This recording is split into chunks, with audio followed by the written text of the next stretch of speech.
நான் ஒரு தரிசனம் கண்டேன். Some days ago I saw a vision. நான் கன்வென்ஷனுக்கு போகிறதான எல்லா இடங்களிலும் அதை பற்றி நான் ஒரு சாட்சியாக சொல்லுகிறேன். Wherever I used to go to the convention, I used to tell this vision as a testimony.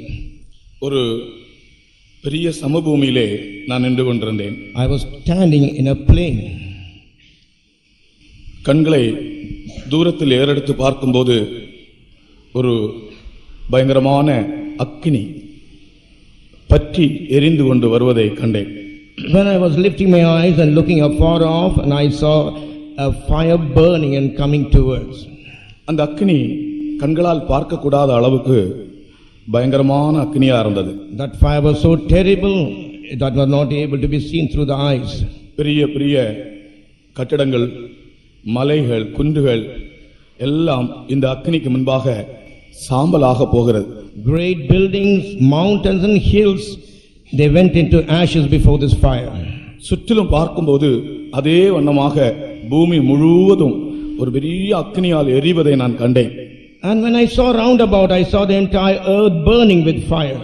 அப்பொழுது ஆண்டவரே இது என்ன என்று கேட்டேன். That I asked the Lord, Lord, what it is?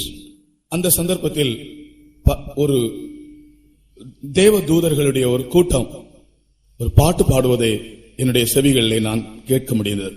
That time through my ears I was able to hear a group of angels of God singing. அந்த பாட்டு என்ன என்றால், பூதலம் அதிர்ந்து தன்னிடம் ஒழியுமே, பூதங்கள் உருகிடுமே.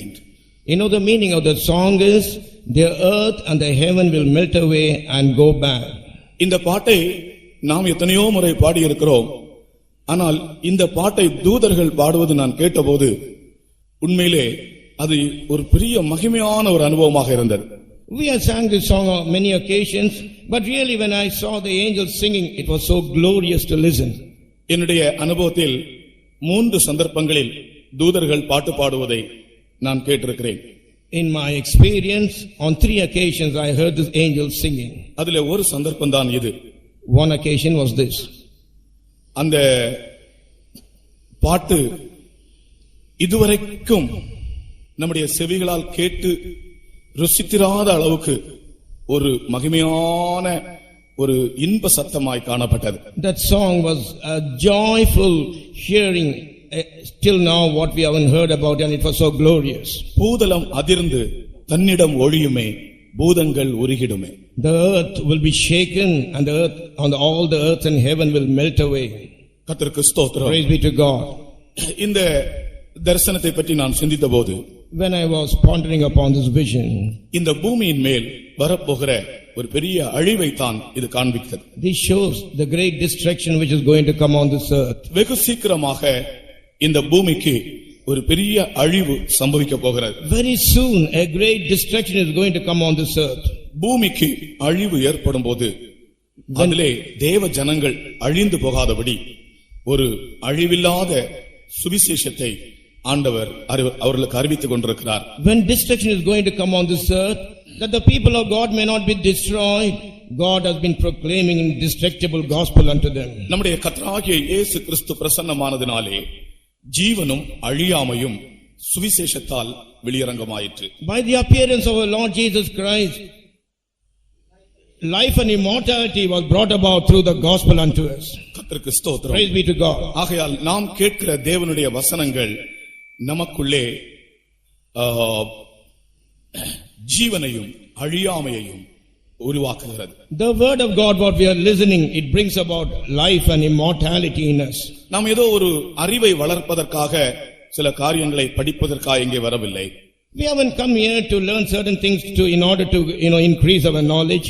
நம்முடைய ஜீவியத்தில் ஆவிக்குரிய பக்தி விருத்தி ஏற்பட்டு ஜீவனும் அழியாமையும் நமக்குள்ளே உண்டாகும்படியாகத்தான் கர்த்தருடைய வசனங்களை நாம் கேட்கிறோம். We are hearing the words of God that we may attain the spiritual edification and life and immortality may be formed in us. இலவசமாக தேவ வசனங்களை கேட்க தேவன் நமக்கு தந்த இந்த பெரும் பாக்கியத்திற்காக நாம் நன்றியுள்ளவர்களா இருக்க வேண்டும். We should be grateful unto the Lord for the great blessedness what God has given us to hear the free gospel. எத்தனையோ மனிதர்கள் கர்த்தராகிய இயேசு கிறிஸ்துவை குறித்து இன்னும் கேள்விப்படாமலே இருக்கும்போது ஆழமான சத்தியங்களை அறியக்கூடிய இந்த மகா பெரிய ஸ்லாக்கியத்தை ஆண்டவர் நமக்கு தந்திருக்கிறார்.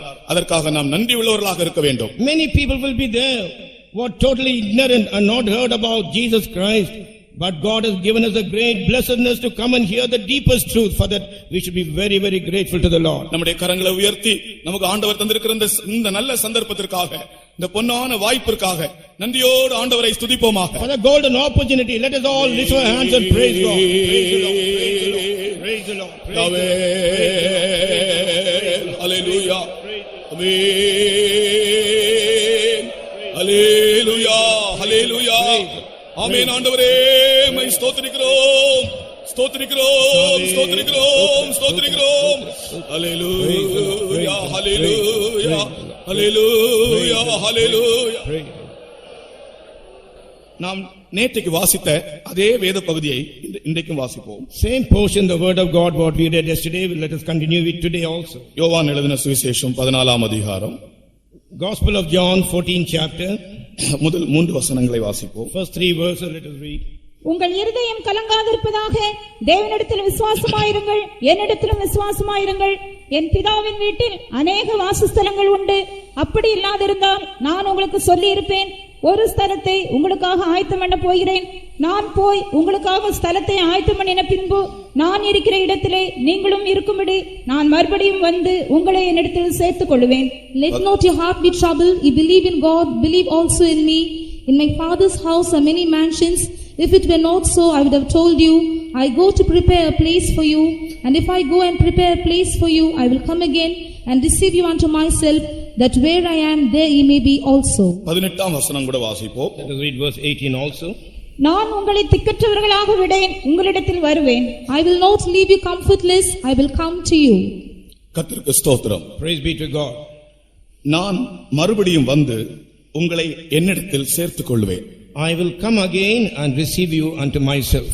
நான் உங்களை திக்கற்றவர்களாய் விடேன். I will not leave you comfortless. கர்த்தருக்கு ஸ்தோத்திரம். Praise be to God.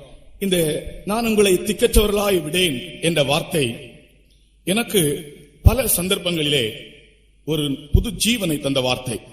On many occasions this term I will not leave you comfortless was able to give new life in me. நான் உங்களை திக்கற்றவர்களாய் விடேன். I will not leave you comfortless. இந்த திக்கற்றவர்கள் என்ற வார்த்தைக்கு ஆங்கிலத்திலே இந்த இடத்தில் கம்ஃபர்ட்லெஸ் அல்லாவிட்டால் ஆறுதலற்றவர்கள் என்று எழுதப்பட்டிருக்கிறது. You know, for this term in English it is very clearly spoken that it is comfortless or those who console. ஆனால் இந்த திக்கற்றவர்கள் என்ற வார்த்தை வேறு இடங்களிலே வருகிறது.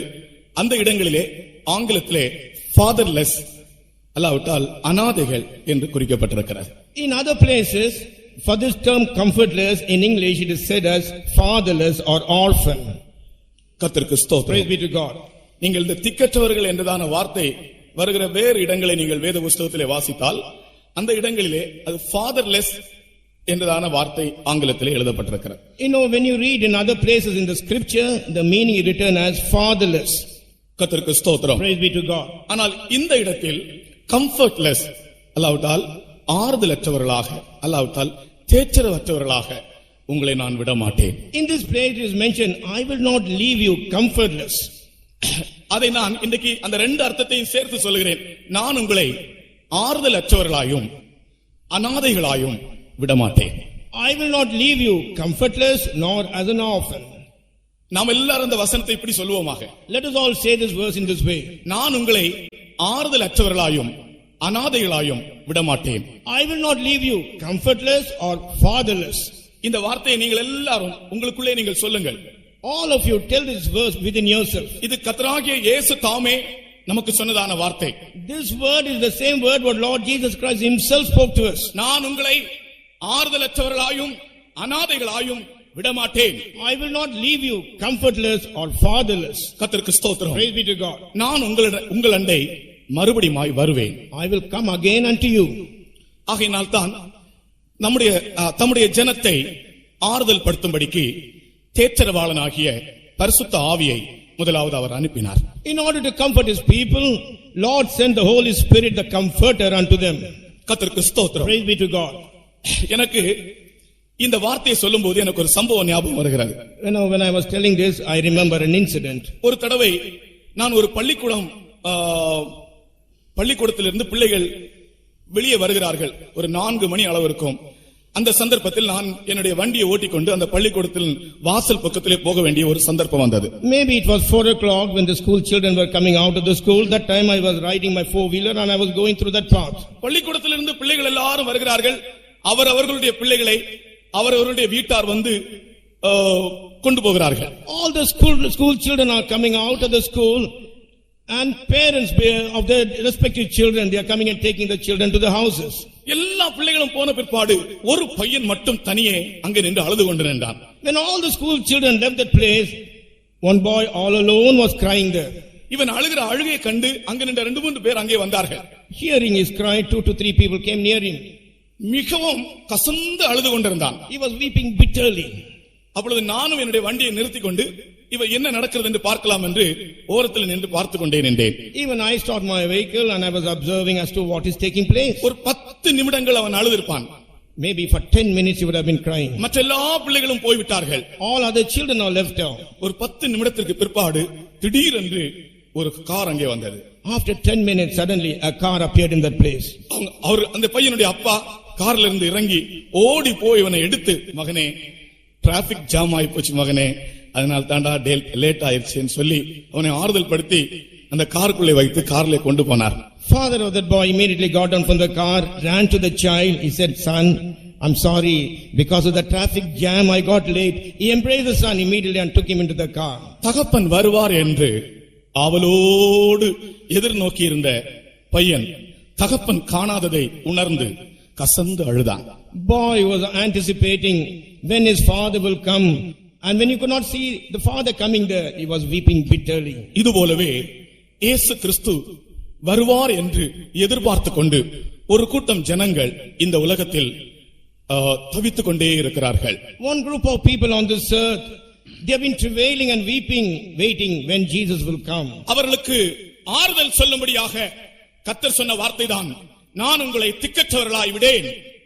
In order to comfort them only, the word what Jesus spoke to them, he said, "I will not leave you comfortless." உங்களை நான் ஆறுதல் அற்றவர்களாய் விடேன்.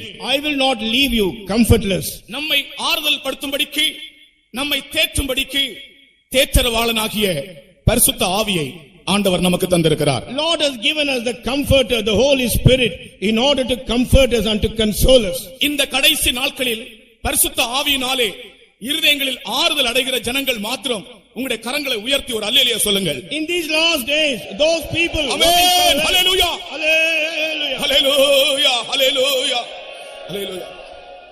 இந்த ஊழியத்திற்கு ஆண்டவர் என்னை அழைத்தபோது, when Lord called me unto this ministry, எனக்கு ஒரு பக்கத்துல நான் பிரதிஷ்டை பண்ணின ஆண்டவருடைய ஊழியத்திற்கு வர வேண்டும் என்று, on one side I consecrated myself that I'll come and serve the Lord. ஆனால் மறுபக்கத்திலே எனக்கு ஒரு பயம் இருந்து கொண்டிருந்தது. On the other side, a fear was taking hold of me. எப்படி இந்த ஊழியம் செய்ய முடியும்? How can I do this ministry? எப்படி நிற்க முடியும்? How can I stand in this? இப்படி ஒரு பயம் என்னுடைய இதயத்திற்குள்ளே இருந்தது. Such kind of fear came in my heart. நான் ஒரு நாள் ராத்திரி கர்த்தரிடத்திலே இப்படி ஒரு கேள்வி கேட்டேன். One night I asked a question unto the Lord in this way. கர்த்தாவே, பயமா இருக்கு கர்த்தாவே. Lord, I am afraid. நான் எப்படி இந்த ஊழியம் செய்வேன்? How can I do this ministry? பயமா இருக்கு ஆண்டவரே. Lord, I am afraid. கர்த்தர் ஒரு வார்த்தை என்னோடு சொன்னார். Lord told me one word. அது என்ன தெரியுமா? You know what it is? என்னுடைய அபிஷேகம் உன்னோடு இருக்கிறது. My anointing is with you. என்னுடைய அபிஷேகம் உன்னோடு உண்மையில் இருக்கிறது. My anointing is upon you. கர்த்தருக்கு ஸ்தோத்திரம். Praise be to God. அந்த வார்த்தை தான் இதுவரைக்கும் என்னை நடத்தியது. That word only has led me up to this moment. அதே வார்த்தையை தான் பாஸ்டர் சி ஜான் அவர்கள் என்னிடத்திலே கூறினார்கள். The same word only Pastor C. John told me. கர்த்தருடைய அபிஷேகம் உண்மையில் இல்லையோ? Is not the anointing of the Lord on you? ஏதாகலும் ஒரு சந்தர்ப்பம், ஒரு துக்ககரமான அல்லாவிட்டால் ஆறுதல் இல்லாத ஒரு சந்தர்ப்பம் வரும்போது இந்த அபிஷேகம் தான் ஆறுதல் படுத்துகிறது. During the time of sorrow or when you are comfortless, only this anointing used to comfort me. ஆகையால் யாராலும் உங்களுடைய இருதயத்திலே துக்கமோ வருத்தத்தோடு இருந்தால் இன்றைக்கு ஆண்டவர் உங்களுக்கு சொல்லுகிறார், நான் உங்களை ஆறுதலற்றவர்களாய் விடேன். If there is anyone who is filled with sorrow or problems in your heart, today Lord is telling you, I will not leave you comfortless. அடுத்த அர்த்தத்திலே சொல்லுகிறேன், நான் உங்களை அநாதைகளாய் விடேன். In other meaning I am telling you, I will not leave you fatherless. நான் உங்களை அநாதைகளாய் விடேன். I will not leave you fatherless. ஆனால் ஒரு கூட்டம் ஜனங்கள் இந்த உலகத்தில் ஆண்டவருடைய அன்பின் நிமித்தம், அவரை பின்பற்றுவதன் நிமித்தம் தங்களை அநாதைகளாக்கி கொண்டவர்கள் உண்டு. There is a group of people, because of the love of God, because of their love towards God, because of their great faith, they made themselves fatherless or orphans on this earth. அந்த அநாதைகளுக்கு தான் கர்த்தர் சொல்லுகிறார், உங்களை நான் அநாதைகளாய் விடமாட்டேன், நான் வருவேன் என்று. Unto the fatherless only God says, I will not leave you fatherless, I will come again to you. ஆகையால் இந்த வாக்குத்தத்தம் நமக்கு பலிக்க வேண்டும் என்றால் இப்பொழுது இந்த உலகத்திலே நம்மை நாம் அநாதைகளாக்கி கொள்ள வேண்டும். If this promise has to be fulfilled in us means, while we are living on this earth, we should make ourselves to be orphans or fatherless. ஆண்டவரே, உம்மை அல்லாமல் எனக்கு இந்த உலகத்தில் யாரும் இல்லை ஆண்டவரே, நாங்கள் அநாதைகளாய் இருக்கிறோம் என்று நம்முடைய இருதயத்திலிருந்து நாம் அறிக்கை செய்ய வேண்டும். From within our heart we should make a confession, Lord, other than you we are no one else on the earth, we are seen as orphans. திக்கற்றவன் உம்மிடத்தில் இரக்கம் பெறுகிறான். ஓசியா 14 அதிகாரத்திலே வாசிக்கிறோம். We read in the book of Hosea 16 chapter, the comfortless receives grace from you. இல்ல, திக்கற்றவன் உம்மிடத்தில் இரக்கம் பெறுகிறான். The comfortless receives mercy from you. The fatherless. அந்த இடத்திலே ஓசியா 14 அதிகாரத்திலே வாசித்து பாருங்கள். ஆண்டவரே, திக்கற்றவர்கள் உம்மிடத்தில் இரக்கம் பெறுகிறார்கள். தேவனுடைய ஜனங்கள் தங்களை திக்கற்றவர்கள் என்று அறிக்கை செய்கிறார்கள். இப்படி தாங்கள் திக்கற்றவர்கள் என்று அறிக்கை செய்கிறவர்கள் தேவனிடத்தில் இருந்து இரக்கம் பெறுகிறார்கள். Fatherless receive mercy from the Lord. Those who confess that they are orphans and fatherless, they receive mercy from him. 14 அதிகாரம் Hosea 14 chapter 3 வசனம். அசீரியா எங்களை ரட்சிப்பதில்லை, நாங்கள் குதிரைகளின் மேல் ஏற மாட்டோம், எங்கள் கைகளின் கிரியை பார்த்து நீங்கள் எங்கள் தேவர்கள் என்று இனி சொல்ல மாட்டோம், திக்கற்றவன் உம்மிடத்தில் இரக்கம் பெறுகிறான் என்று சொல்லுங்கள். தேவனுடைய ஜனங்கள் தங்களுடைய வாயினாலே அறிக்கை செய்ய வேண்டியதை தீர்க்கதரிசி சொல்லிக் கொடுக்கிறான். Here the prophet is telling that the people of God should confess from their mouth. எனக்கு அப்பா இருக்கிறார், எனக்கு அம்மா இருக்கிறார், எனக்கு மாமா இருக்கிறார், எனக்கு தாத்தா இருக்கிறார், எனக்கு ஆண்டி இருக்கிறார், எனக்கு அங்கிள் இருக்கிறார் என்றெல்லாம் நீ சொல்லுவதல்ல. அப்படிப்பட்டவர்களுக்கு அல்ல இந்த வாக்குத்தத்தம், நான் உங்களை திக்கற்றவர்களாய் விடேன் என்ற வாக்குத்தத்தம். நான் இந்த உலகத்தில் ஒரு திக்கற்றவன், ஒரு அநாதை, உண்மை அல்லாமல் எனக்கு யாரும் இல்லை என்று இருதயத்தின் ஆழத்தில் இருந்து யார் அறிக்கை செய்கிறதோ அவர்களுக்கு தான் இந்த வாக்குத்தத்தம் பலிக்கும். Those who say, I have a father, I have mother, I have uncle, auntie and all this thing, for you this promise is not there. But for those people who live on this earth who say, Lord, other than you, I am nobody else, I am seen as a fatherless, unto them only he shows his mercy. எல்லாரும் இருந்தாலும், though everyone is there, கர்த்தாவே உம்மை அன்றி எனக்கு யாரும் இல்லை என்கிற ஒரு அறிக்கை நம்முடைய இருதயத்திலிருந்து வெளிவர வேண்டும். Lord, other than you, I am no one else. A confession should proceed out of your heart. அதைத்தான் மொர்தெகாய் எஸ்தருக்கு சொல்லிக் கொடுத்தான். The same thing Mordecai told unto Esther. உன்னுடைய பூர்வோத்தரத்தை நீ அறிவிக்கவே கூடாது. You should never talk about your genealogy or from where you came. நான் மறுபடியும் சொல்லுகிறேன். Again I am telling you. மொர்தெகாய் எஸ்தருக்கு சொல்லிக் கொடுத்த ஒரு காரியம். The thing what Mordecai told unto Esther. உன்னுடைய பூர்வோத்தரத்தை நீ யாருக்கும் அறிவிக்காதே.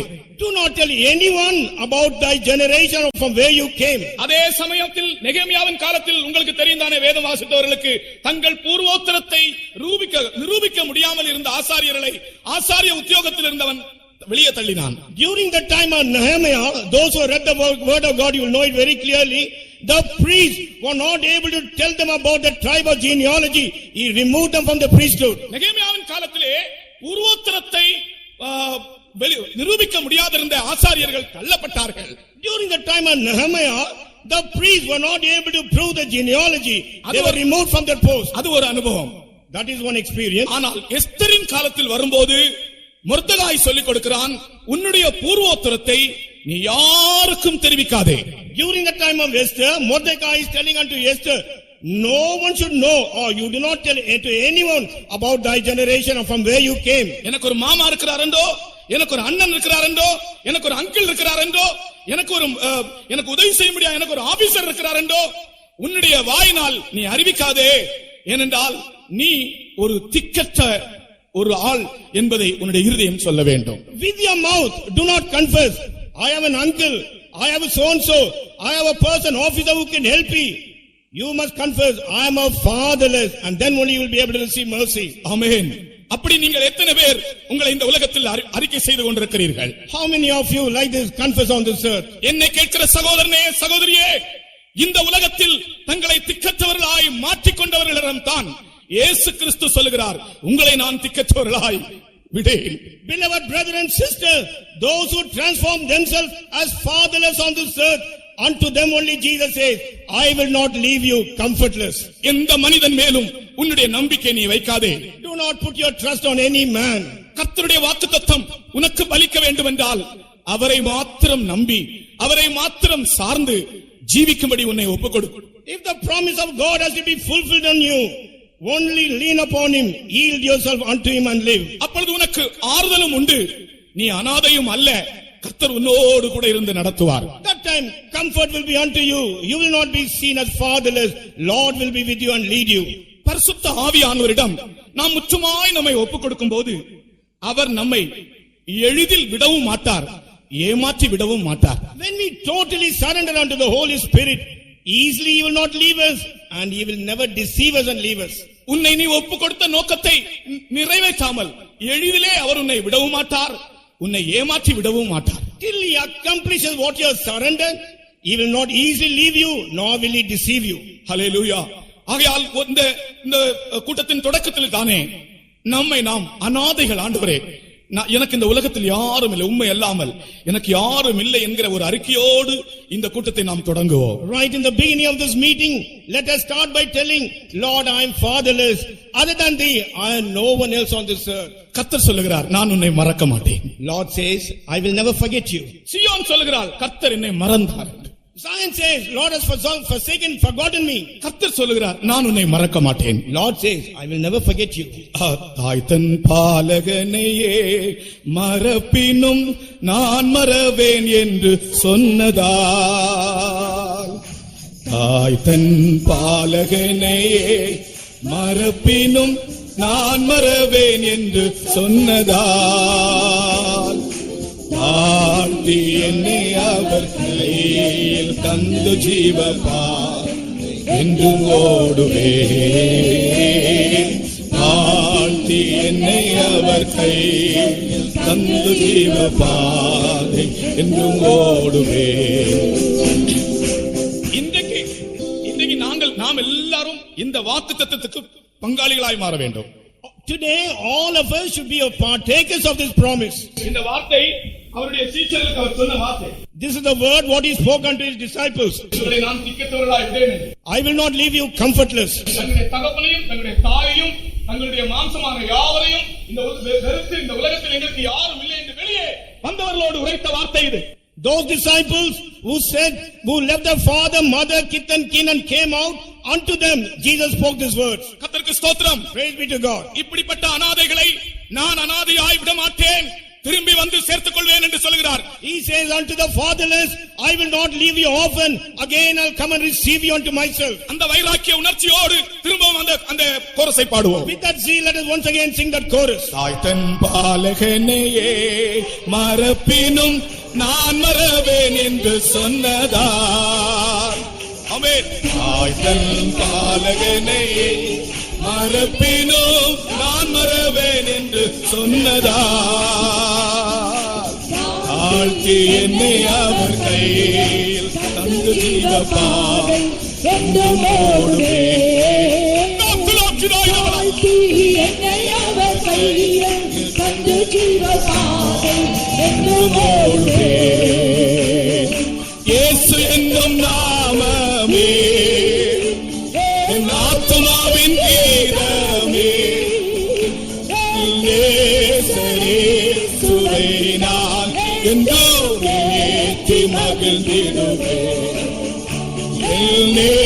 இயேசுவை நான் என்றும் ஏற்றி மகிழ்ந்திடுவேன். ஹல்லேலூயா, ஹல்லேலூயா. நான் உங்களை திக்கற்றவர்களாய் விடேன், உங்களை நான் ஆறுதலற்றவர்களாய் விடேன். I will not leave you comfortless. இந்த வார்த்தையை கர்த்தர் சொல்ல காரணம் என்ன? What is the reason for Lord to tell these words? இந்த உலகத்தில் தன்னுடைய ஜனங்கள் எப்படி இருக்கிறார்கள் தெரியுமா? You know how his people are living on this earth?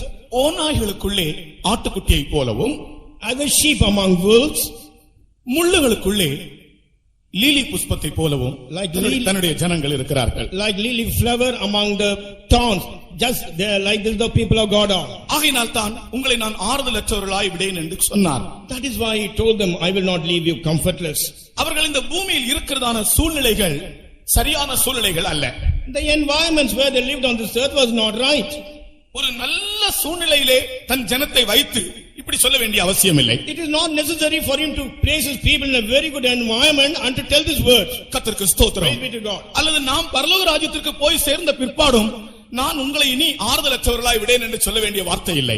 It is not necessary after reaching the kingdom of heaven that he will tell that I will not leave you comfortless. இந்த பூமியிலே அவருடைய ஜனங்களின் நிலைமை முள்ளுகளுக்குள்ளே lily புஷ்பம் போலவும் ஓநாய்களுக்குள்ளே ஆடுகளைப் போலவும்.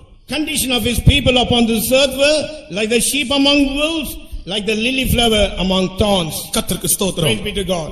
நான் இன்றைக்கு தேவ ஜனங்கள் இந்த பூமியிலே 4 விதமான முள்ளுகளின் நடுவில் இருக்கிறார்கள் என்றும் 4 விதமான ஓநாய்களின் நடுவில் இருக்கிறார்கள் என்றும் உங்களுக்கு இன்றைக்கு நான் சொல்லுகிறேன். Today I would like to tell you that the people of God on this earth, they are living among 4 types of wolves and 4 types of thorns. வாசிங்கள், அந்த முள்ளுகளுக்குள்ளே லீலி புஷ்பம் எப்படி இருக்கிறதோ அந்த வசனத்தை வாசிங்கள். உன்னத பாட்டு, Songs of Solomon. முள்ளுகளுக்குள்ளே லீலி புஷ்பம் எப்படி இருக்கிறதோ, முள்ளுகளுக்குள்ளே lily புஷ்பம் எப்படி இருக்கிறதோ அப்படியே குமார்த்திகளுக்குள்ளே எனக்கு பிரியமானவளும் இருக்கிறாள். அப்படியே எனக்கு பிரியமானவளும், அதாவது கர்த்தருடைய ஜனங்கள் முள்ளுகளுக்குள்ளே இருக்கிறார்கள். Like that, those who are beloved or the people of God are there among thorns. இந்த முள் என்பது என்ன? What is this thorn? இன்றைக்கு நாம் நம்மை குறித்து பார்க்கும்போது 4 விதமான முள்களின் நடுவிலே தேவ ஜனங்கள் உலகத்தில் இருக்கிறார்கள். When we consider ourselves, we can find that the people of God are living among 4 types of thorns. முதலாவது முள் என்று சொல்வது 2 சாமுவேலிலே வாசிக்கிறோம் 23ஆம் அதிகாரத்தில். The first type of thorn we read in the book of 2 Samuel. பேலியாளின் மக்கள் எரிந்துவிடும் முள்ளுக்கு சமமானவர்கள். Children of Belial are equal unto the thorns which is burned. அதாவது தேவனுடைய ஜனங்கள் இந்த உலகத்திலே பாவத்தின் நடுவிலும் பாவிகள் நடுவிலும் இருக்கிறார்கள். People of God are living among sinners and amid sin. கர்த்தருக்கு ஸ்தோத்திரம். Praise be to God. சூழ்நிலை சரியல்ல. Circumstances are not good. இந்த உலகத்தில் தேவனுடைய ஜனங்கள் பாவிகள் நடுவிலும் பாவத்தின் நடுவிலும் காணப்படுகிறார்கள். These days the people of God are among the sinners and amid sin on this earth. பேலியாளின் மக்கள் எரிந்து விடப்படுகிற முள்ளுக்கு சமமானவர்கள். Children of Belial are compared unto the burning thorns. அது பாவத்தையும் பாவிகளையும் காண்பிக்கிறது. That shows sin and sinners. 2 Samuel 23:6 வசனத்தை வாசித்து பாருங்கள். Read 2 Samuel 23:6. பேலியாளின் மக்கள் அனைவருமோ கையினால் பிடிக்கப்படக்கூடாததாய் எரித்து போடப்பட வேண்டிய முள்ளுக்கு சமானமானவர்கள். முள்ளுகளின் நடுவிலே, இங்கிலீஷ்ல படிங்க. But the sons of Belial shall be all of them as thorns thrust away, because they cannot be taken with hands. முள்ளுகளின் நடுவிலே இருக்கிற தேவ ஜனங்கள், அல்லாவிட்டால் அவருக்கு பிரியமானவள் அவருடைய மனவாட்டி, இந்த பாவத்தின் நடுவிலும் பாவிகள் நடுவிலும் தான் இந்த உலகத்தில் காணப்படுகிறாள். The people of God or the bride of Christ who are living among thorns, they are living on this earth amidst the sinners and sin. இவர்கள் நடுவிலே Among them, இவள் எப்படி இருக்க வேண்டும்? how can she live? இந்த முள்ளுகள் நடுவில் இவள் தன்னுடைய வேறுபாட்டின் ஜீவியத்தை காத்துக்கொள்ள வேண்டும். Amidst this thorn, she has to preserve the life of separation. அப்பொழுதுதான் அவளுக்கு ஆறுதல் உண்டாயிருக்கும். Then only comfort will be seen in her. முள்ளுகள் ஆகிய பாவத்திலும் நடுவிலும் பாவிகள் நடுவிலும் ஜீவிக்கிறவர்கள் தங்கள் வேறுபாட்டின் ஜீவியத்தை காத்துக்கொண்டால் மட்டுமே இருதயத்தில் ஆறுதலை அவர்கள் அடைவார்கள். Only people of God, the thorns which is seen as sinners and sin, amidst them, if they keep the separated life, they will be comforted. தாமரை இலையிலே தண்ணீர் ஒட்டாதது போல, As water will not cling on to the lotus. அவர்கள் பாவத்தின் நடுவில் ஜீவிக்கிறார்கள், பாவிகள் நடுவில் ஜீவிக்கிறார்கள். ஆனால் இவர்களுக்குள்ளோ பாவம் ஒட்டிக்கொள்வதில்லை. They are living among sinners. They are living amid sins. The sin will not cling on to them. ஆகையினால் தான் தேவனுடைய மனுஷன் என்று அழைக்கப்படுகிறவனுக்கு ஒரு வேறுபாட்டின் ஜீவியம் அவசியம். That is why a man who is called as a man of God, life of separation is very essential. அந்த வேறுபாட்டின் ஜீவியத்தை எல்லா இடங்களிலும் காத்துக்கொள்ளும் போது நமக்குள்ளே ஆறுதல் நிரம்பி வரும். When we preserve this life of separation in all the places, comfort will come to us. எந்த இடத்தில் வேறுபாட்டின் ஜீவியத்தை நஷ்டப்படுத்துகிறோமோ நம்முடைய இருதயத்தில் இருக்கிற ஆறுதலும் இழந்து விடுவோம். In which place we lose the life of separation, the comfort what we have in heart, we will lose it. நீங்க ஆண்டவருக்காக வேறு பிரியும் போதுதான் பரிசுத்த ஆவியானவர் உன்னை பாதுகாக்க முடியும். Only when you get separated for the Lord, the Holy Spirit can preserve you. கர்த்தருக்கு ஸ்தோத்திரம். Praise be to God. அடுத்ததாக இரண்டாவது முள். Second thorn. இரண்டாவது முள் என்ன தெரியுமா? You know what is the second thorn? ஜாதிகளுடைய நிந்தையும் அவமானங்களும். Reproach and shame of the nations. எசேக்கியேல் 28ஆம் அதிகாரம் 24ஆம் வசனத்தை வாசிக்கும்போது, When we read in the book of Ezekiel 28 chapter 26 verse, தேவ ஜனத்துக்கு விரோதமான நிந்தைகள், தேவ ஜனத்துக்கு விரோதமான அவமானமான வார்த்தைகள் இனி உங்கள் மேல் வராது என்று கர்த்தர் சொல்லுகிறார். Lord says, the reproaches and the words of shame which is upon the people of God may not come again to you. வாசிங்கள். இஸ்ரவேல் வம்சத்தாரை இகழ்ந்த அவருடைய சுற்றுப்புறத்தாராகிய அனைவரிலும் இனி தைக்கிற முள்ளும் நோவுண்டாக்குகிற நெரிஞ்சிலும் அவர்களுக்கு இராது. அப்பொழுது நான் கர்த்தராகிய ஆண்டவர் என்று அறிந்து கொள்வார்கள். And there shall be no more a pricking briar unto the house of Israel, nor any grieving thorn of all that are round about them that despise them, and they shall know that I am the Lord God. முள்ளுகளுக்குள்ளே lily புஷ்பம் என்பது இந்த முள்ளுகளாகிய நிந்தை அவமானங்களுக்குள்ளே இந்த lily புஷ்பம் இருக்கிறது. When it is told lily among thorns, this shame and the reproach which is seen as a thorn, that they are living among them. தேவ ஜனங்கள் உண்மையாய் ஜீவிக்கிறவர்களுக்கு நிந்தையும் அவமானங்களும் உண்டு. People of God who live upright life, reproaches and shame is there. கர்த்தருக்கு ஸ்தோத்திரம். Praise be to God. நான் ஒரு விசுவாசி சகோதரனை பற்றி சொன்னேனே.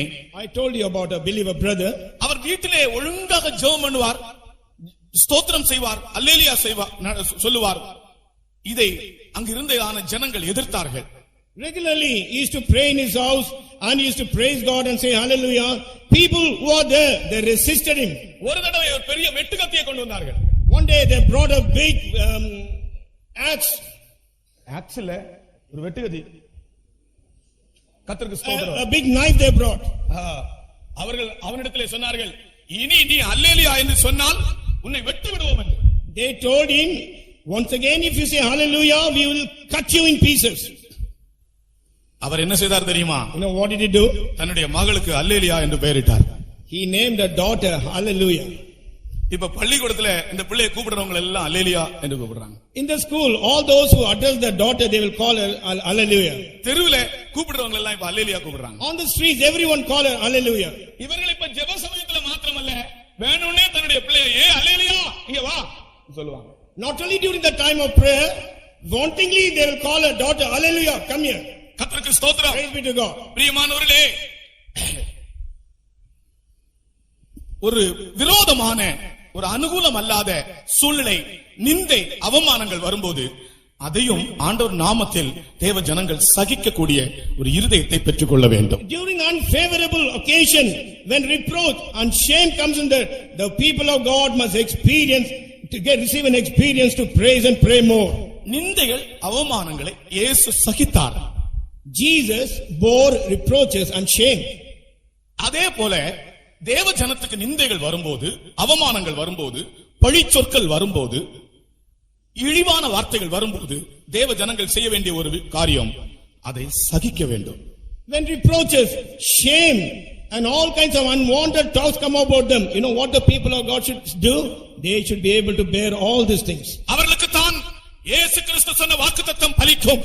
Only unto them the promise what Jesus Christ spoke will be fulfilled. மூன்றாவது முள் என்ன? You know what is the third thorn? மூன்றாவது முள்ளை பற்றி இயேசு சொன்னார். அந்த வசனங்கள் முள்ளுள்ள நிலத்தில் விழுந்தது என்று. Jesus spoke about this third thorn. He says those words fell in a thorny land. உலக கவலைகளை காண்பிக்கிறது. That talks about the cares of this world. தேவ ஜனங்கள் இன்றைக்கு பலவிதமான கவலைகளாகிய முட்களுக்குள் காணப்படுகிறார்கள். People of God, they are seen with many types of cares, which is the thorns. எத்தனையோ வாக்குத்தத்தங்கள் கொடுக்கிறார், வசனங்களும் கொடுக்கிறார், ஆசீர்வாதங்களை கொடுக்கிறார். ஆனால் இவை எல்லாம் இந்த கவலைகளாகிய முட்கள் நெருக்கி போடுகின்றன.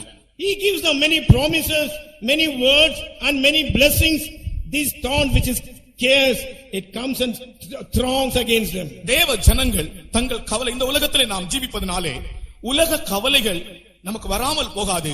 ஆனால் நம்முடைய கவலைகள் எல்லாம் நாம் அவர் மேல் வைத்து விட வேண்டும் என்று கர்த்தருடைய வசனம் சொல்லுகிறது. People of God living on this earth, it is not that the cares will not come upon you, but the word of God says, put all your cares upon him.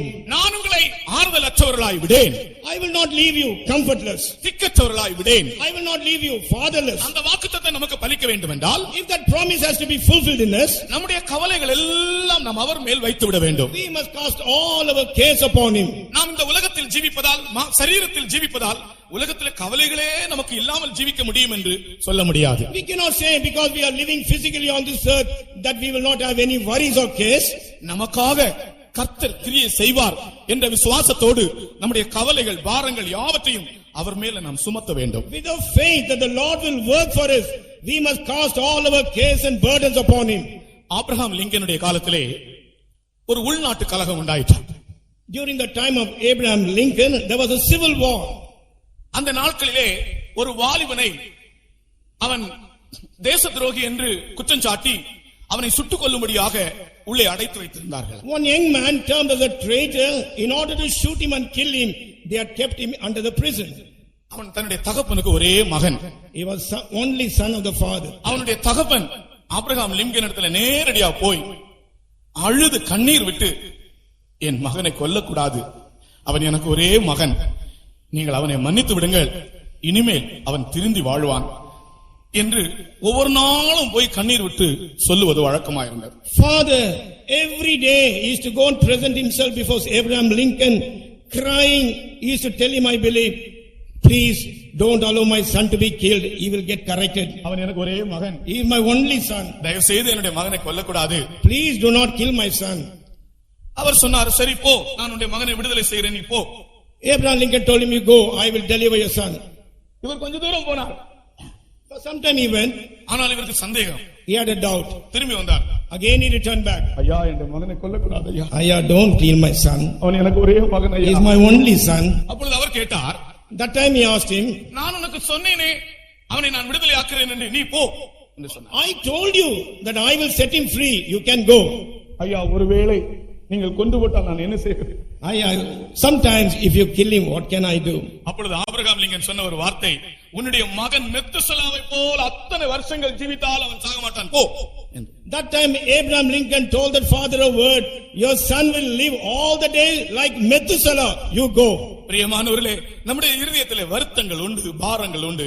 ஆனால் நம்முடைய தேவன் அதை அறிகிறார், அவர் செய்வார், அவர் நிறைவேற்றுவார், நமக்கு உதவி செய்வார், அவர் கைவிட மாட்டார் என்று நாம் விசுவாசிப்போமாக. Beloved, we have worries, we have burden, we have sorrows in our heart. Let us believe that he knows all these things. He will never leave us, not forsake us, and he will bless us. அவர் என்னை கைவிட மாட்டார் என்று சொல்லுகிறவர்கள் ஒரு அல்லேலூயா சொல்லுங்க. Those who say hallelujah. இயேசு என்னை கைவிட மாட்டார், இயேசு என்னை கைவிட மாட்டார், கடும் புயல் வரினும் பெரும் காற்று வீசினும் அவர் என்னை கைவிட மாட்டார், இயேசு என்னை கைவிட மாட்டார். எல்லாரும் பாருங்கள், எல்லாரும் பாருங்கள். இயேசு என்னை கைவிட மாட்டார், கடும் புயல் வரினும் பெரும் காற்று வீசினும் அவர் என்னை கைவிட மாட்டார். ஹல்லேலூயா, ஹல்லேலூயா. நமக்கு சமயம் இல்லை, இல்லாட்ட அப்படி பாடிட்டே இருக்கலாம். We have no time, we can continue to sing. அடுத்து நாலாவது முள். Fourth thorn. நாலாவது முள் என்ன தெரியுமா? You know what is that fourth thorn? உங்க எல்லாருக்கும் தெரியும், பைபிள் வாசித்தவங்களுக்கு தெரியும். All those who knows the Bible, you know about this. அப்போஸ்தலனாகிய பவுல் சொல்கிறார், என்னுடைய சரீரத்திலே ஒரு முள் கொடுக்கப்பட்டிருந்தது. Apostle Paul says, a thorn was given in my flesh. இன்றைக்கு முள்ளுகளுக்குள் லீலி புஷ்பம் இருப்பது போல பலவிதமான கொடிய வியாதிகள் மத்தியிலே தேவனுக்கு பிரியமானவள் இருக்கிறாள். Like the lilies among thorns, those beloved of the Lord, they are among the terrible sicknesses. அருமையானவர்கள் பரிசுத்தம் உள்ளவர்கள், விசுவாசம் உள்ளவர்கள், அன்புள்ளவர்கள், அரவணைக்கிறவர்கள். ஆனால் அவர்களோ பயங்கரமான வியாதிகளாகிய முட்களுக்குள் இருக்கிறார்கள். Beloved people, holy people, saints and loving people, they are among the terrible sicknesses which are thorns. 2 கொரிந்தியர் 12ஆம் அதிகாரம் 7ஆம் வசனத்திலே இந்த முள்ளை பற்றி நாம் வாசிக்கிறோம். We read about this thorn in 2 Corinthians 11 chapter 7th verse. அன்றியும் எனக்கு வெளிப்படுத்தப்பட்டவைகளுக்குரிய மேன்மை நிமித்தம் நான் என்னை உயர்த்தாதபடிக்கு என் மாம்சத்திலே ஒரு முள் கொடுக்கப்பட்டிருக்கிறது. என்னை நான் உயர்த்தாதபடிக்கு அது என்னை குட்டும் சாத்தானுடைய தூதனாயிருக்கிறது. English. And lest I should be exalted above measure through the abundance of the revelations, there was given to me a thorn in the flesh, the messenger of Satan to buffet me, lest I should be exalted above measure. மாம்சத்திலே ஒரு முள் அவனுக்கு கொடுக்கப்பட்டது. A thorn was given unto him in his flesh. வைராக்கியமான ஒரு அப்போஸ்தலன். He was a very zealous apostle. சத்தியத்தை நிலைநாட்டினாள். He planted the truth. உபதேசத்தை நிரூபித்தவர். He proved the doctrines. புறஜாதியாருக்கு சுவிசேஷத்திற்காக வேறுபட்ட இறங்கினவர். He rose to proclaim the gospel unto the Gentiles. அவருக்கோ சரீரத்தில் ஒரு முள். For him a thorn in his flesh. என்னுடைய சரீரத்தில் ஒரு முள் கொடுக்கப்பட்டிருந்தது. A thorn is given in my flesh. இன்றைக்கு அவருக்கு அருமையானவள் ஆண்டவருடைய பிள்ளைகள் எத்தனையோ பேர் இந்த முள்ளாகிய வியாதிகளுக்குள்ளே நெருக்கப்பட்டுக் கொண்டிருக்கிறார்கள். People of God who are beloved of the Lord, many people they have been oppressed by the thorn in the flesh, which is the sickness. அவரை விசுவாசிக்கிறவர்களுக்கு வியாதியினின்றும் அவர் விடுதலை தருகிறார். Those who believe in him, he gives them deliverance from the sickness also. அப்போஸ்தலனாகிய பவுலுடைய சரித்திரத்தை படிக்கும்போது இந்த முள்ளிலிருந்து அவர் விடுதலை ஆனதாகத்தான் சரித்திரம் கூறுகிறது. When you read the history of Apostle Paul, we read that he was delivered from this thorn. கர்த்தருக்கு ஸ்தோத்திரம். Praise be to God. நம்முடைய சரீரத்தில் யாருக்காகவும் இதுபோல வியாதியாகிய முள் காணப்படுகிறதா? For anyone, this thorn which is the sickness, is it seen on you? இன்றைக்கு அந்த முள் உன்னை குத்தும் போது நீ இந்த வாக்குத்தத்தத்தை நீ விசுவாசிப்பாயாக. Today when the thorn is pricking you, will you believe this promise? நான் உன்னை ஆறுதலற்றவனாய் விடேன். I will not leave you comfortless. ஆமென். நான் உன்னை குணமாக்குவேன். I can heal you. நீங்கள் அதை விசுவாசியுங்கள். You believe that? மணவாட்டி அல்ல ஆண்டவருக்கு அருமையானவள் முள்ளுகளுக்குள்ளே இருக்கிறாள். The bride or the beloved of the Lord is among thorns. யாருக்காகவும் சரீரத்தில் இப்படிப்பட்டதான வியாதிகள் இருந்தால் திரும்ப நாங்கள் அந்த கைவிட மாட்டார் என்கிற கோரஸை பாடுகிறோம். கர்த்தர் உங்களை சௌக்கியமாக்குகிறார். If there is anyone who has got this kind of sickness in your body, we are going to sing this chorus and Lord is going to heal you. ஆமென். வியாதி ஒரு பெரிய மலையை போல் வருகிறது. Sickness is like a huge mountain. ஒரு பெரிய மலையை போல் வருகிறது. It comes like a huge mountain. ஒரு பெரிய புயலை போல் வருகிறது. Like a huge tempest. யோபு தன்னுடைய வியாதியை பற்றி சித்தரிக்கும் போது அவர் சொல்லுகிறார் ஒரு பெரிய புயல் என்று சொல்லுகிறார். When Job is describing about his sickness, he says it is like a great tempest. இயேசு கிறிஸ்து வியாதியை பற்றி சொல்லுகிறார் இந்த மலையை பார்த்து நீங்கள் கட்டளையிடலாம் என்று. Jesus Christ looking unto the sickness, he says look unto the mountain and say it to be removed.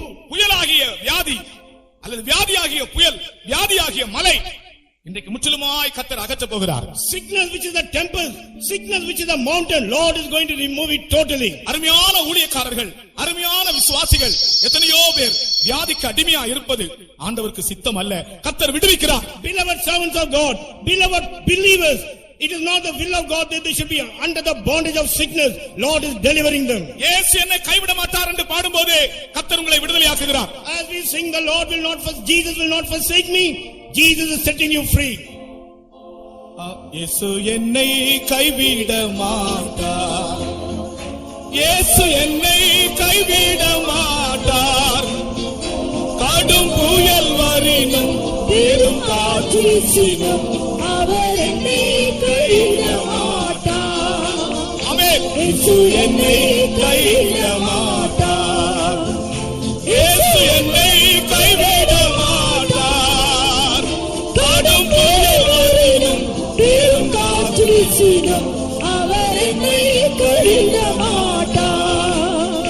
இயேசு என்னை கைவிட மாட்டார். கர்த்தருடைய வல்லமையை விசுவாசியுங்கள். இயேசு என்னை கைவிட மாட்டார். வாக்குத்தத்தத்தை விசுவாசியுங்கள். கடும் புயல் வரினும் தளர்ச்சியான போதும் காற்று வீசினும் அவர் என்னை கைவிட மாட்டார். இயேசு என்னை கைவிட மாட்டார். இயேசு என்னை கைவிட மாட்டார். Oh, in the name of Jesus. பெரு காற்று வீசினும் Oh, in the name of Jesus. கைவிட மாட்டார். In the name of Jesus. Yuri tala Riam Shaida Bahara Katula. Riam Shaida Bahatala Ida Bara. Riam Tiaida Kashaida Bara. முள்ளுகளுக்குள்ளே lily புஷ்பம் போல அவருடைய ஜனங்கள் இந்த உலகத்தில் ஜீவிக்கிறார்கள். His people, like the lilies among thorns, they are living on this earth. அடுத்தது ஓநாய். Secondly, the wolf. ஆடுகளுக்குள்ளே ஓநாய்களுக்குள்ளே ஆடுகளை அனுப்புகிறது போல நான் உங்களை அனுப்புகிறேன் என்று கர்த்தர் சொன்னார். Lord says, other sheep is among the wolves, so I send you among them. இந்த ஓநாய் 4 விதமான ஓநாய்களை பற்றி சொல்லுகிறேன். I will tell you about 4 types of wolves. தேவ ஜனங்கள் 4 விதமான ஜனங்கள் மத்தியில் இருக்கிறார்கள். The people of God are living among 4 types of people. ஒன்று, 1, தேவ அன்பில்லாதவர்கள், கடித்து பட்சிக்கிறவர்கள். people who don't have the love of God, who bite and devour. பென்யமீன் பீறுகிற ஓநாய் என்று சொல்லப்பட்டது. They are called as a ravening wolf. கலாத்தியர் பட்சிக்கிற மனுஷராய் மாறினார். மனுஷரை ஒருவரை ஒருவர் கடித்து பட்சிக்கக்கூடியவர்களாய் காணப்பட்டார்கள். Galatians were seen as a people who used to bite and devour one another. ஆண்டவருடைய வசனங்களை அறிந்த ஜனங்கள், People of God who knew the word of God. அபிஷேகத்தின் வல்லமையை அறிந்த ஜனங்கள், People who knew the power of anointing. ஆழமான சத்தியங்களை அறிந்த ஜனங்கள், People who knew the deepest truth. ஒருவரை ஒருவர் கடித்து பட்சிக்கக்கூடியவர்களாய் இருந்தார்கள். They were biting and devouring one another. ஓநாய் என்பது இதுபோல கடித்து பட்சிக்கக்கூடிய அன்பற்ற ஜனங்களை காண்பிக்கிறார். Wolf talks about people without love who bite and devour. கலாத்தியர்ல அந்த வசனம் நீங்கள் ஒருவரை ஒருவர் கடித்து பட்சித்தீர்களானால் அழிவீர்கள். அப்படி ஒருவரால் ஒருவர் அழிக்கப்படாதபடிக்கு எச்சரிக்கையாயிருங்கள். 5:15. கலாத்தியர் 5ஆம் அதிகாரம் 15ஆம் வசனம். 5:15. இதுதான் முதல் தரம் ஓநாய்கள். This is the first type of wolves. தேவனுடைய ஜனங்கள் இதுபோல கடித்து பட்சிக்கக்கூடிய ஓநாய்கள் மத்தியில் தான் இந்த உலகத்தில் வாழ்ந்து கொண்டிருக்கிறார்கள். The people of God are living in this world among people, among the wolves who bite and devour. மனுஷன் தேவ அன்பை இழந்து விட்டால் அவன் ஓநாயாய் மாறி விடுவான். Man, when he loses the love of God, he turns out to be a wolf. மனிதன் இரக்கத்தை இழந்து விட்டால் ஓநாயாய் மாறி விடுவான். Man has lost mercy, he turned out to be wolf. நீங்கள் ஒருவரை ஒருவர் கடித்து பட்சித்தீர்களானால் அழிவீர்கள். If you bite and devour one another, you will perish. எத்தனையோ விதமான ஆவிக்குரிய ஆசீர்வாதங்களை பெற்ற கலாத்திய சபை அவர்கள் மனுஷரையே கடித்து பட்சிக்கக்கூடியவர்களாய் மாறிவிட்டார்கள். Galatian church who received many type of spiritual blessings, they were biting and devouring men. அவர்கள் மனுஷரை கடித்து சாப்பிட்டார்கள் என்ற அர்த்தம் அல்ல. It is not that they bit and ate the people. அன்பற்ற சுபாவம், unloving character, இரக்கமற்ற சுபாவம், merciless character. யாரையும் கடிக்கிறது போல பட்சிக்கிறது போல நாம் பேசக்கூடாது. We should never speak as though we bite or devour anyone. கர்த்தருக்கு ஸ்தோத்திரம். Praise be to God. தேவ ஜனங்கள் தேவ அன்பை இழந்து விடக்கூடாது. People of God should not lose the love of God. இரக்கத்தை இழந்து விடக்கூடாது. They should not lose the mercy. மற்றவர்களை கண்டால் பரிதபிக்கக்கூடிய இருதயம் காணப்பட வேண்டும். When you look at others, you must have a heart to have compassion. கர்த்தருக்கு ஸ்தோத்திரம். Praise be to God. மற்றவருடைய நிலைமையை விளங்கிக் கொள்ளக்கூடிய இருதயம் தேவ ஜனங்களுக்கு வேண்டும். People of God are in need of a heart where they will be able to understand others. இன்னைக்கு உலகத்தில் மனிதர்கள் ஏன் மனிதர்களை கொல்லுகிறார்கள்? On this earth, why people, one person kills another person? அவர்களுக்கு தேவ அன்பும் தேவ இரக்கமும் அவருடைய இருதயத்தில் இல்லாதபடியால். Because in the heart they don't have the love of God and the mercy of God. ஆகையினால் தான் ஒருவரை ஒருவர் அவர்கள் அழிக்கிறார்கள். That is why they destroy one another. இது முதலாவது ஓநாய். This is the first wolf. இரண்டாவது ஒரு ஓநாய் உண்டு. The second wolf is there. அது கள்ள தீர்க்கதரிசிகள், மாய்மாலமான ஜீவியம். False prophets living a hypocritical life. இயேசுவை தான் அவர்கள் ஆராதிக்கிறார்கள். They are worshipping only Jesus. அல்லது உண்மையாய் பார்த்தால் அவர்கள் தேவனுடைய மனுஷர்கள் போல இருப்பார்கள். When you see them, they will pose as though as the people of God. ஆனால் அவர்கள் கள்ள தீர்க்கதரிசிகளாக இருந்தார்கள். But they are seen as a false prophets. மேலே ஆட்டுத்தோல், உள்ளத்திலோ ஓநாய். On top the skin of the lamb, but inside they are as wolf. ஒரு இரட்டை ஜீவியம். A double life. நமக்கு ஒரு டபுள் லைஃப் இல்ல. நம்ம ஆண்டவருக்கு முன்பாக நேர்மையான ஒரு ஜீவியம் இருக்க வேண்டும். We should not have a double life, but in the sight of God we must have an upright life. நீ வெளியே ஆட்டுக்குட்டியை போல காண்பித்து உள்ளத்திலே பட்சிக்கிற ஓநாயா இருக்க கூடாது. Outside, you should not pose yourself as a lamb and inside as a devouring, ravening wolf. அது மாய்மாலமான ஜீவியம். That is a hypocritical life. கர்த்தராகிய இயேசு கிறிஸ்து இப்படிப்பட்ட மாயக்காரரை குறித்து தைரியமாக மாயக்காரரே என்று அநேக முறை அழைத்திருக்கிறார். Lord Jesus Christ, looking unto the people who are living a hypocritical life, he says, "Oh, hypocrites, he says many times." மேலே ஆட்டுக்குட்டி ஆனால் உள்ளத்திலோ ஓநாய். Above, outwardly lamb, but inside wolf. ஏன் உள்ளத்திலே ஓநாயா இருக்கிற மனிதன் ஏன் நான் ஒரு ஓநாய் என்று வெளியே காண்பிக்க கூடாது? Why a man who is like a wolf inside cannot pose himself as a wolf? வெளியே ஒரு தோற்றம், உள்ளே ஒரு அனுபவம். Outside one appearance, inside a different experience. அப்படிப்பட்ட மாயமான ஜீவியம் செய்கிறவர்கள் எத்தனையோ பேர் இந்த உலகத்தில் உண்டு. Like that, there are many people who lead this kind of hypocritical life. தேவனுடைய ஜனங்கள் இப்படிப்பட்டவர்கள் நடுவிலே ஜீவிக்கும் போது தேவ ஞானத்தால் இவர்களை விளங்கிக் கொண்டு ஜீவிக்க வேண்டும். People of God, when they live among these kind of people, they should be filled with the wisdom of God and live. கர்த்தருக்கு ஸ்தோத்திரம். Praise be to God. மாய்மாலமான ஜீவியம் செய்கிறவர்களை விளங்கிக் கொண்டு ஜீவிக்க வேண்டும். You must understand those people who are leading a hypocritical life and thus you must live. அவர்களுடைய கனிகளால் அவர்களை அறிவீர்கள். அவர்களுடைய கனிகளால் அவர்களை அறிவீர்கள். You will be able to know them through their fruits. கர்த்தருக்கு ஸ்தோத்திரம். Praise be to God. அப்படிப்பட்ட மனிதரை விளங்கிக் கொள்ளும்படியான ஒரு தேவ ஞானம் தேவ ஜனங்களுக்கு அவசியமா இருக்கிறார். People of God are in need of a wisdom of God to understand these kind of people. ஆகையால் தான் பரிசுத்த ஆவியானவர் நமக்குள்ளே இருக்கிற பரிசுத்த ஆவியானவர் நம்முடைய இருதயத்தை ஆறுதல் படுத்துகிறது மட்டுமல்ல அந்தந்த சந்தர்ப்பத்துக்கேற்ற ஞானத்தையும் அவர் அருளுகிற ஆவியாயிருக்கிறார். That is why the Holy Spirit who is in us not only comforts us, on occasion when it arises, he is able to give us the wisdom. ஒரு பேதையான மனுஷனா இருந்தாலும் ஆவியானவர் அவனுக்கு திவ்ய ஞானத்தை கொடுக்கிறார். Though he may be a fool, the Spirit of God gives him the divine wisdom.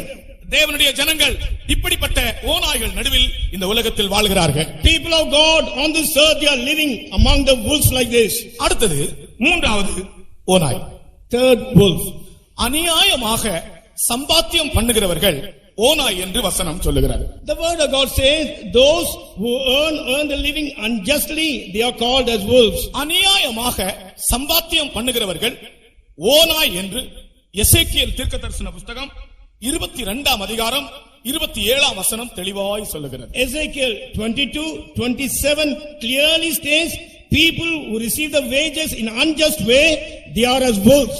இந்த உலகத்தில் அநேகர் அநியாயமாக சம்பாத்தியம் செய்து ஆண்டவருடைய கண் பார்வையிலே ஓநாய்களாய் இருக்கிறார்கள். On this earth many people earn in a very unjust way. In the sight of God, they are seen as wolves. வாசியுங்கள். அதன் நடுவில் இருக்கிற அதன் பிரபுக்கள் இறை கவுகிற ஓநாய்களைப் போல் இருக்கிறார்கள். அநியாயமாய் பொருள் சம்பாதிக்கிறதற்கு ரத்தம் சிந்துகிறார்கள், ஆத்துமாக்களை கொள்ளையிடுகிறார்கள். Her princes in the midst thereof are like wolves ravening the prey, to shed blood and to destroy souls, to get dishonest gain. இந்த ஓநாய் எப்படிப்பட்டது தெரியுமா? You know what kind of wolf it is? அநியாயமாக பொருள் சம்பாதிக்கும். They are earning dishonest gain. அதன் நடுவில் இருக்கிற அதன் பிரபுக்கள் பட்சிக்கிற ஓநாயா இருக்கிறார்கள். அவர்கள் அநியாயமாய் சம்பாத்தியம் செய்கிறார்கள். Princes who are living among them, they are seen as the ravening wolves and they are going for an unjust gain. நம்முடைய வீட்டிலே வருகிற சம்பாத்தியங்கள் நியாயமானதா இருக்க வேண்டும். All the earnings which is coming into our family should be in the just way. அநியாயமான ஒன்றும் நம்முடைய வீட்டிற்குள் வரக்கூடாது. Nothing which is unjust should never enter our house. கர்த்தருக்கு Praise ஸ்தோத்திரம். be to God. உலகத்தில் இன்றைக்கு நியாயம் இல்லை. On this earth there is no justice. உலகத்தில் நாம் பார்க்கும்போது அநியாயமான முறையில் தான் உலகத்திலே சம்பாத்தியங்கள் நடக்கிறது. You know, these days when you observe this world, all the earnings are coming almost in the unjust way. அவர்கள் சொல்லுகிறார்கள் இப்படி இல்லாவிட்டால் எங்களுக்கு சம்பாத்தியம் பண்ண முடியாது என்று நேரடியாகவே சொல்லுகிறார்கள். You know, straight away they say, if we do not earn like this, we can never earn our money. ஆனால் கர்த்தரோ அவர்களை ஓநாய் என்று அழைக்கிறார். But Lord addresses them as wolves. விசுவாசத்தினாலே நாம் சம்பாத்தியம் பண்ண வேண்டும். Through faith we must earn our living. கர்த்தருக்கு ஸ்தோத்திரம். Praise be to God. ஒரு முறை ஆபிரகாமிடத்தில் சோதோமின் ராஜா பொருட்கள் எல்லாம் எடுத்துக்கொள்ளும்படி கோரினான். Once the king of Sodom told unto Abraham to receive or to take all the goods. ஆனால் ஆபிரகாம் தன்னுடைய 2 கைகளையும் ஆண்டவருக்கு நேராக உயர்த்தினான். But Abraham lifted both his hands towards God. அந்த தேவன் யார் தெரியுமா? You know who was that God? L Elyon. El Elyon. L Elyon என்றால் the possessor of heaven and earth. வானத்துக்கும் பூமிக்கும் உடையவர். The meaning of El Elio is the possessor of heaven and earth. வானத்துக்கும் பூமிக்கும் உடையவராயிருக்கிற தேவனை எல் எலியோனை ஆபிரகாம் விசுவாசித்து அவருக்கு நேராய் தன் கைகளை உயர்த்தினார். God who is the possessor of heaven and earth, El Elio. Abraham believed in him and he lifted his hands towards him. ஆபிரகாமின் தேவன் L Elyon L ஷதாய். The God of Abraham is El Elio, El Shaddai. கர்த்தருக்கு ஸ்தோத்திரம். Praise be to God. L ஷதாய் என்றால் சர்வவல்ல தேவன். El Shaddai means Almighty God. கர்த்தருக்கு ஸ்தோத்திரம். Praise be to God. அவனுடைய தேவன் சர்வவல்லம் உள்ளவர். அவனுடைய தேவன் வானத்துக்கும் பூமிக்கும் உடையவர். His God is an Almighty God and his God is the possessor of heaven and earth. ஆனால் உலகத்திலே அநீதியாய் சம்பாத்தியங்கள் நடந்து கொண்டிருக்கின்றன. But on this earth, earnings are there in an unjust way. அநியாயங்கள் நடுவிலும் அநீதிகள் நடுவிலும் தேவ ஜனங்கள் உலகத்தில் ஜீவித்துக் கொண்டிருக்கிறார்கள். Among injustice and unrighteousness, people of God are living. ஆனால் தேவனுடைய ஜனங்களே, அந்த அநியாயமும் அநீதியும் தேவ ஜனங்களுக்குள் வராதபடி உங்களை நீங்கள் காத்துக்கொள்ள வேண்டும். Oh people of God, that injustice and unrighteousness may not come unto you. You preserve yourself. நான் உங்களுக்கு முதலாவது சொன்னேனே, உங்கள் பூர்வோத்தரத்தை நீங்கள் அறிவிக்காமல் அநாதைகளாகவே நீங்கள் அறிக்கையிட்டு நாங்கள் இந்த உலகத்தில் பரதேசிகள் என்று சொல்லி அநியாயமான சம்பாத்தியம் உங்கள் வீட்டுக்குள் வராதபடி காத்துக்கொள்ள வேண்டும். As I told you, not talking about your genealogy, confessing that your father is on this earth, not earning in any unjust way, you must lead a pure life. எனக்கு உதவி செய்ய ஒரு ஆள் உண்டென்றோ, என்னை நேசிக்க ஒரு ஆள் உண்டென்றோ, என்னை பராமரிக்க ஒரு ஆள் உண்டென்றோ இருக்கட்டும், இருந்தால் இருக்கட்டும், நீங்கள் அறிக்கை செய்யாதிருங்கள். எனக்கு கர்த்தர் மட்டுமே என்று சொல்லுங்கள். Maybe you may be having, but do not confess. There is a person to love me. There is a person to take care of me. There is a person to comfort me. But nevertheless you say, my Lord is my comforter. எஸ்தரின் வாழ்க்கையின் வெற்றிக்கு ரகசியம் அவள் தன் பூர்வோத்தரத்தை அறிவிக்காமல் இருந்ததுதான். The words of Esther was the secret of the victory. She never spoke about our genealogy. கர்த்தருக்கு ஸ்தோத்திரம். Praise be to God. மொர்தெகாயின் வார்த்தைக்கு கீழ்ப்படிந்தாள். She obeyed unto the words of Mordecai. எல்லாம் அவளுக்கு கர்த்தர் செய்தார். Everything Lord did unto her. அப்படி நீங்க நாமும் ஜீவிக்கும்போது இந்த அநியாயங்களும் அநீதிகளும் நமக்குள் வராது. When you and I, when we live like this injustice and unrighteousness will not come in us. விசுவாசத்தால் வராத யாவும் பாவம். Everything which doesn't come through faith is sin. 5 பைசா நம்முடைய வீட்டுக்கு வந்தாலும் அது விசுவாசத்தினால் ஆண்டவர் கொடுத்ததா இருக்க வேண்டும். Even 5 paisa, if it has to come in our house, Lord has to give it through faith unto us. யோபு பெரிய ஐஸ்வரியவான், ஆனால் எல்லாம் நஷ்டப்பட்ட போது அவன் சொன்னான், கர்த்தர் கொடுத்தார் என்று. Job was a very great rich man. When he lost everything, he confesses, Lord gave me this. ஒருவேளை அநியாயமாய் வந்ததா இருந்திருந்தால் அவனுடைய உள்ளம் அவனை குத்தி இருக்கும். நான் அநியாயமாய் சம்பாதித்தேன், எல்லாம் போய்விட்டது என்று சொல்லி இருப்பான். Maybe if you would have earned all this in an unjust way, his heart would have pricked him and you would have told that I have received in unjust way, all these things are gone. கர்த்தருடைய வருகைக்காக ஆயத்தமாய் இருக்கிற ஜனங்கள் எப்படிப்பட்டவர்கள் என்றுதான் உங்களோடு நான் பேசுகிறேன். Those people, as to what kind of preparation you must have concerning the coming of the Lord Jesus Christ, I am speaking unto you. கர்த்தர் கொடுத்தார், கர்த்தர் எடுத்தார். God gave and God took it away. கர்த்தருக்கு ஸ்தோத்திரம். Praise be to God. ஆனால் இஸ்ரவேலின் மத்தியிலே அதனுடைய பிரபுக்கள் ஓநாய்களாயிருந்தார்கள். Among the Israelites, the nobles or the princes were seen as wolves. அடுத்ததாக 4வது ஓநாய். Fourth wolf. 4வது ஓநாய் துரு உபதேசக்காரர்கள். People who preach erroneous doctrines. தேவனுடைய உண்மையான உபதேசத்திற்கு மாறாய் வஞ்சனையாய் உபதேசிக்கிற உபதேசங்கள். Again the true teachings of the doctrine of Christ, they are preaching erroneous doctrines. அப்போஸ்தலர் 20ஆம் அதிகாரம் 29ஆம் வசனம் நமக்கு சொல்லுகிறது. Acts of Apostles 20th chapter verse 21. நான் போன பின்பு மந்தையை தப்ப விடாத கொடிய ஓநாய்கள் வரும். After I go away, a ravening or a terrible wolves will come, who will not allow the people to go. வாசிங்க. நான் போன பின்பு மந்தையை தப்ப விடாத கொடிதான ஓநாய்கள் உங்களுக்குள்ளே வரும். உங்களிலும் சிலர் எழும்பி சீஷர்களை தங்களிடத்தில் எடுத்துக் கொள்ளும்படி மாறுபாடானவைகளை போதிப்பார்கள் என்று மாறுபாடானதை போதிப்பார்கள். English. Shall grievous wolves enter in among you, not sparing the flock? Also of your own self shall men arise, speaking perverse things to draw away disciples after them. அது துரு உபதேசம், அதாவது மாயமான வஞ்சனையான போதனை செய்கிறவர்கள். Erroneous doctrines or people who teach perverse things. தேவ ஜனங்களை உண்மையான உபதேசத்திலிருந்தும் சத்தியத்திலிருந்தும் விலக்கும்படி நயமாய் நயவஞ்சகமாய் உபதேசிக்கிற உபதேசங்கள். Deceptively, they are teaching doctrines unto them to deceive the people from following the true truth. இப்படிப்பட்ட ஓநாய்களை குறித்து தேவ ஜனங்கள் எச்சரிக்கையாக இருக்க வேண்டும். People of God should be very careful concerning these wolves. எந்த காரணம் கொண்டும் நீங்கள் அறிந்திருக்கிற சத்தியத்திலிருந்து உங்கள் இருதயம் மாறக்கூடாது. Whatever may be the reason, your heart should not depart from the truth what you have known. ஒரு ஆளு மீன் கடை வச்சாராம். One person had a fish shop. எனக்கு ஒரு கதை ஞாபகம் வருது. I remember a story. ஒரு ஆள் மீன் கடை வச்சாராம். A person kept a fish shop. மீன் கடையில ஒரு board வச்சாராம். He placed a board near the fish shop. இங்கு புதிய மீன்கள் விற்கப்படும் என்று. Today new fishes will be sold. இங்கு Here new fishes will be sold. ஒரு போர்டு எழுதி போட்டார். There was a board placed there. வியாபாரம் நல்ல முறையில் தான் ஆரம்பித்தது. Business started in a very good way. ஒரு நாள் திடீரென்று அவருடைய ஒரு ஃப்ரெண்ட் வந்தான். One day suddenly his friend came there. அவன் சொன்னானா, He told him, இங்கு என்று எழுதியிருக்கிற வார்த்தை தேவையில்லையே, the term here, it is not required. புதிய மீன்கள் விற்கப்படும், அவ்வளவு போதுமே. It is sufficient if you write new fishes will be sold. உடனே அடுத்த நாள் இவர் இந்த இங்கு என்றதான வார்த்தையை அடித்தார். Next day immediately he cancelled the word here. இப்பொழுது புதிய மீன்கள் விற்கப்படும். Now the board says new fishes will be sold. 2 நாளைக்கு பிறகு வேறொரு ஃப்ரெண்ட் வந்தார். After 2 days another friend came. புதிய மீன்கள் விற்கப்படும் என்று எழுத வேண்டிய அவசியம் இல்லை. அப்படியானா மற்றவங்க எல்லாம் பழைய மீன்களா விற்கிறாங்க, தப்பா நினைச்சிருவாங்க. அதனால அந்த புதிய என்ற வார்த்தை வேண்டாம். It is not necessary for you to write new fishes will be sold. If that be the case, other people will think that even old fishes are being sold. உடனே இவர் சொல்றது சரிதான் என்று சொல்லி புதிய என்ற வார்த்தையை எடுத்துவிட்டு மீன்கள் விற்கப்படும் என்று வைத்தார். Thinking that advice of the friend was correct, he removed that word new and only the fishes will be sold, he kept it there. கொஞ்ச நாளைக்கு பிறகு இன்னொரு ஃப்ரெண்ட் வந்தார்.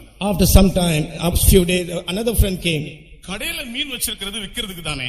The fishes in the shop, it is only for selling. அதான் எல்லாருக்கும் தெரியுமே. Everyone knows about it. பின்ன விற்கப்படும் அது தனியா ஒன்று எழுத வேணுமா? It is not necessary for you to write separately, it can be sold. வெறும் மீன்கள் என்று மட்டும் போர்டு போட்டா போதுமே.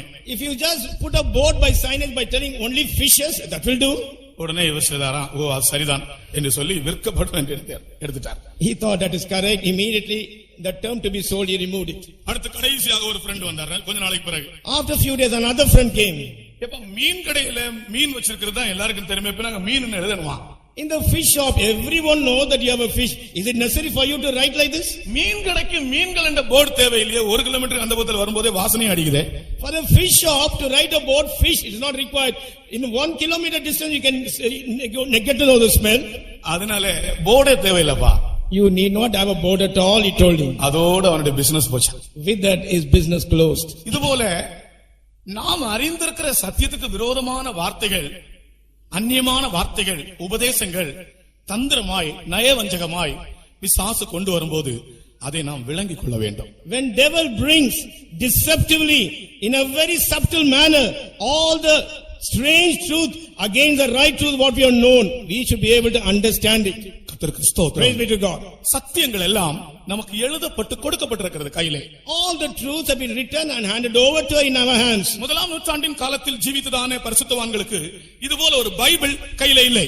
The first century saints who lived, they never had a Bible like this in their hands.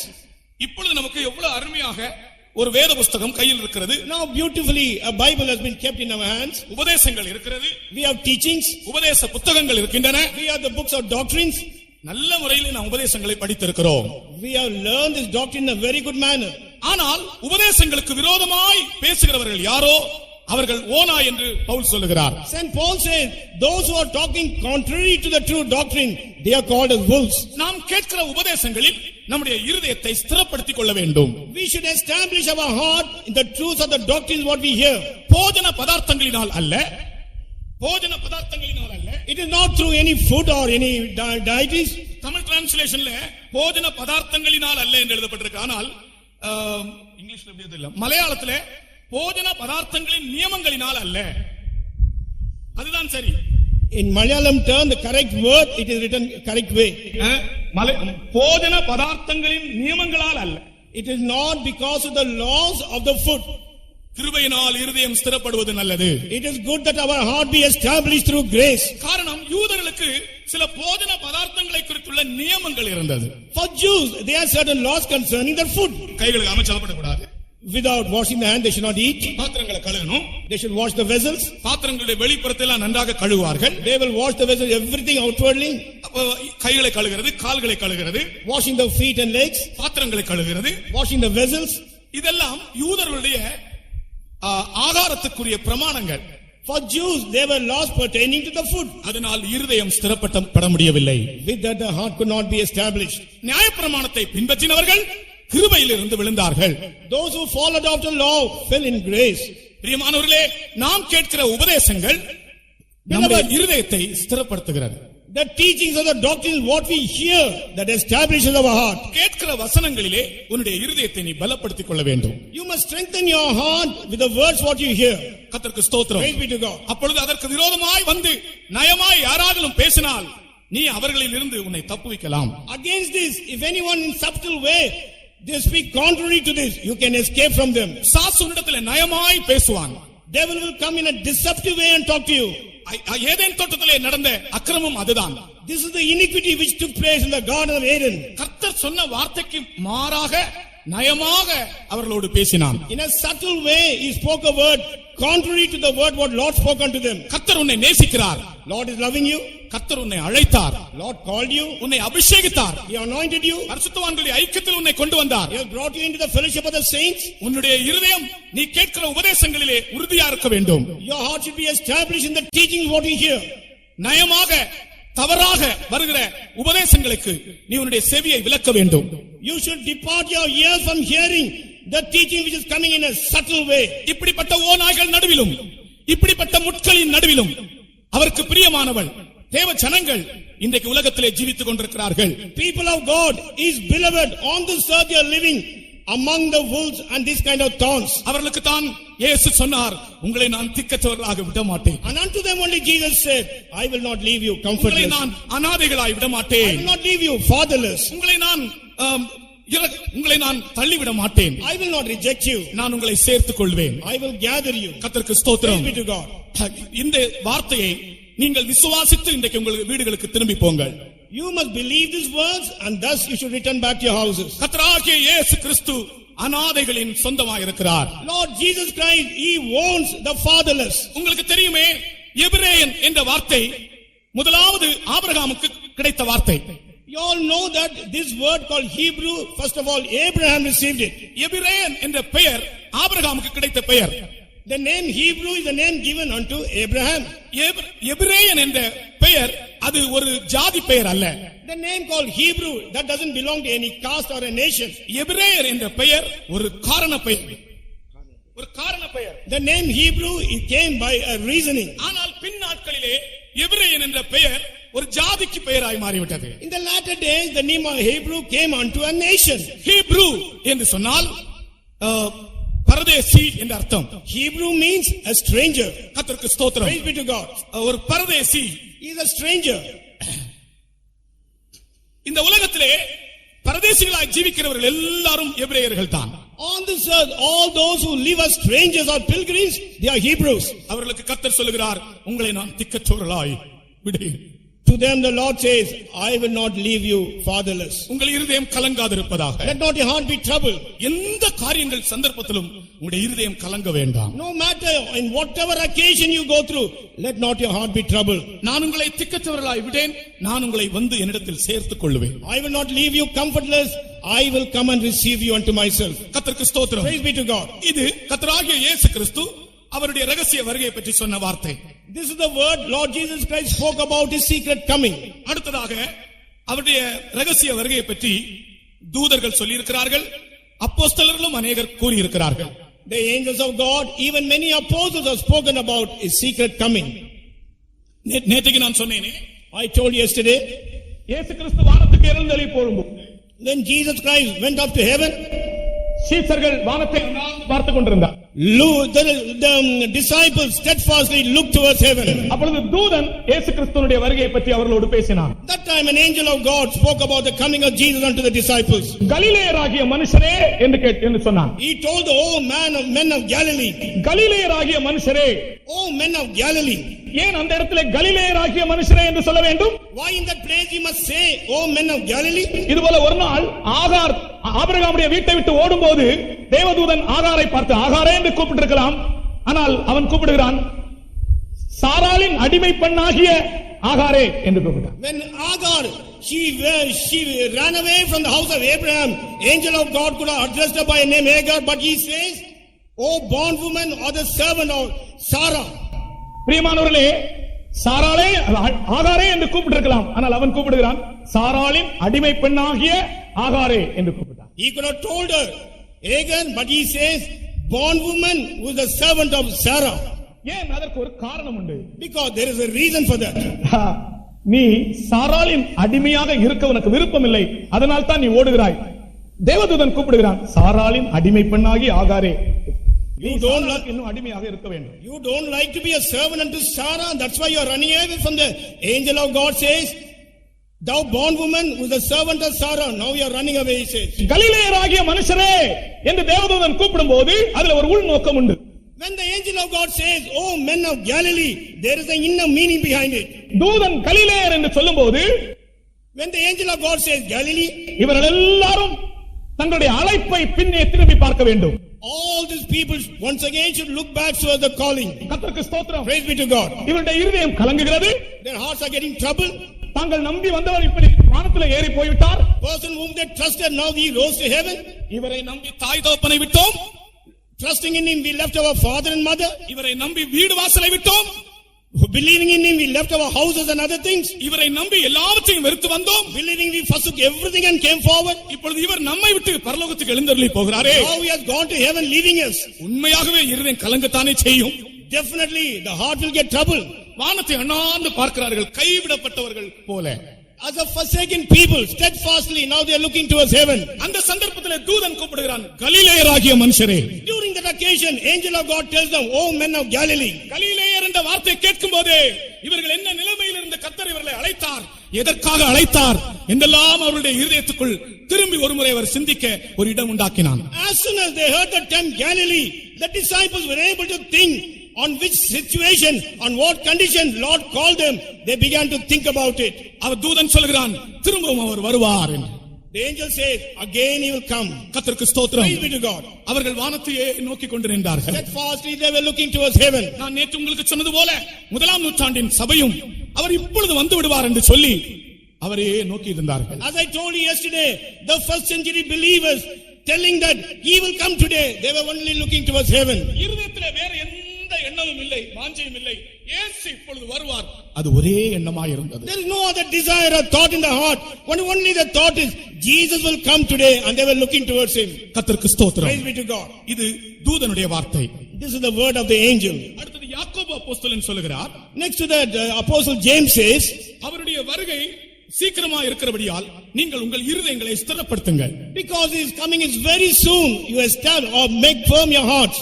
சமயம் இல்லாதபடியால் நான் வசனம் வாசிக்க விரும்பவில்லை. Because there is no time, I don't like to read the verses. யாக்கோபு 5ஆம் அதிகாரத்திலே யாக்கோபு அப்போஸ்தலன் சொல்கிறார், அவருடைய வருகை சீக்கிரமா இருக்கிறபடியால் உங்கள் இருதயங்களை நீங்கள் ஸ்திரப்படுத்துங்கள். James 5th chapter, apostle James says, because his coming is very soon, you establish your heart. யாக்கோபு அப்போஸ்தலன் கர்த்தராகிய இயேசு கிறிஸ்துவினுடைய வருகை குறிக்கும் போது இருதயங்களை ஸ்திரப்படுத்துங்கள் என்று எச்சரிக்கிறார். Apostle James, one talking about the coming of Lord Jesus Christ, he wants them that their hearts should be established. நான் முன்னே சொன்னது போலவே மனுஷனுடைய இருதயங்களை ஸ்திரப்படுத்துவது கிருபை, கிருபை, கிருபை. As I told you earlier, the thing which establishes the heart of man is grace and grace. ஒவ்வொரு நாளும் புதிய கிருபைகளை கர்த்தர் நமக்கு தந்து கொண்டே இருக்கிறார், நம்முடைய இருதயங்களை ஸ்திரப்படுத்தும்படியாக. Every day God is granting us new graces in order to establish or make firm the heart. நீங்கள் தீர்மானங்களில் உறுதியாயிருங்கள், உங்களுடைய பிரதிஷ்டைகளில் உறுதியாயிருங்கள். உங்களுடைய இருதயம் வழுகி போக வேண்டாம். கிருபையினாலே உங்களை ஸ்திரப்படுத்திக் கொள்ளுங்கள். இயேசுவினுடைய வருகை சீக்கிரமா இருக்கிறது என்று யாக்கோபு கூறுகிறார். Be steadfast in your decisions. Be steadfast in your consecration. Let not be heart be trouble. Jesus Christ will come very soon. For the heart which is steadfast and established. கர்த்தருக்கு ஸ்தோத்திரம். Praise be to God. பண்ணுகிற தீர்மானங்கள் மரணம் வரியந்தம் கிருபையினாலே நாம் அதிலே நிற்க முடியும் என்று விசுவாசிப்போம். Let us believe the decision what we make, we will be sincere and true to that till our death. ஒரு விசுவாசி சொன்னார், தீர்மானங்கள் செய்கிறேன், ஆனால் ஒரு மாசம் கூட இருக்க முடியவில்லை, திரும்ப அந்த பழைய நிலவரத்தில் தான் வருகிறேன் என்று சொன்னார். One believer told me, I make a decision, but I am not able to keep it for 1 month. Once again, I go back to the same old thing. அவருக்கு ஒரே ஒரு பதில், கிருபை உங்களுடைய இருதயத்தை ஸ்திரப்படுத்துகிறது. Only one answer unto him is that grace will establish or make your heart steadfast. கர்த்தருடைய கிருபை விசுவாசிக்கிறவர்கள் எல்லாரும் ஒரு அல்லேலூயா சொல்லுவோம். Those who believe the grace of God, அல்லேலூயா. நாம் ஜீவிக்கிறது கிருபையினாலே. we are living is only by the grace. அடுத்தது பேதுரு அப்போஸ்தலன் சொல்கிறார், Next to that apostle Peter says, நாங்கள் அவருடைய வருகையை பற்றி மாத்திரமல்ல, அவருடைய வல்லமையை பற்றி உங்களுக்கு அறிவித்தோம். not only about his coming, but we made manifest unto you about his power also. 2 பேதுரு 1 அதிகாரம் 16 வசனம். 2 Peter 1:16. நாங்கள் தந்திரமான கட்டுக்கதைகளை போதும், பைபிள் வாசிக்க வேண்டாம். நீங்கள் அவர்களே எடுத்துக்கொள்ளுங்கள், அவரவர்களே அந்த வசனத்தை எடுத்துக்கொள்ளுங்கள். நாங்கள் கர்த்தருடைய வருகையை பற்றியும் அவருடைய வல்லமையை பற்றியும் உங்களுக்கு அறிவித்தோம். We untold unto you about the coming of the Lord and about his power. அதிலிருந்து நாம் விளங்கிக் கொள்வது என்ன? From that what do we understand? வருகையை பற்றி அறிகிறவர்கள் வல்லமையை பற்றியும் அறிய வேண்டும். Those who understand about his coming, they should know his power also. அவருடைய வருகையிலே பலவீனர்கள் எடுத்துக்கொள்ளப்பட மாட்டார்கள். At his coming, the weak ones will not be caught up. ஆயினால் பலவீனமான ஒரு மனிதனை ஆண்டவருடைய வல்லமை பலப்படுத்துகிறது. Therefore, for a weak man, the power of God strengthens him. என்னை பலப்படுத்துகிற கிறிஸ்துவினாலே எல்லாவற்றையும் செய்ய எனக்கு பலன் உண்டு என்று பவுல் கூறுகிறார். Saint Paul says, I can do everything through Christ who strengtheneth me. சகோதரனே, சகோதரியே, நீ ஒரு பலவீனமான ஆள்தான், ஆனால் கர்த்தருடைய வசனம் சொல்லுகிறது, ஆண்டவர் உன்னை பலவானாக்க முடியும். அவருடைய வருகையிலே பலவீனர்கள் எடுத்துக்கொள்ளப்பட மாட்டார்கள். At his coming, the weak ones will not be caught up.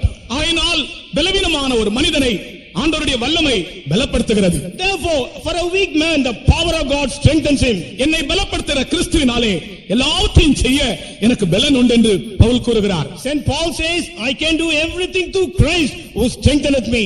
சகோதரனே, சகோதரியே, நீ ஒரு பலவீனமான ஆள்தான், ஆனால் கர்த்தருடைய வசனம் சொல்லுகிறது, ஆண்டவர் உன்னை பலவானாக்க முடியும். Brother, sister, you may be a weak person, but the word of God says, the Lord can strengthen you. கர்த்தர் நம்மை பலப்படுத்த வேண்டும் என்றால் நான் இன்றைக்கு ஒரு ஆலோசனை சொல்லுகிறேன். If Lord has to strengthen us means, today I will give you a counsel.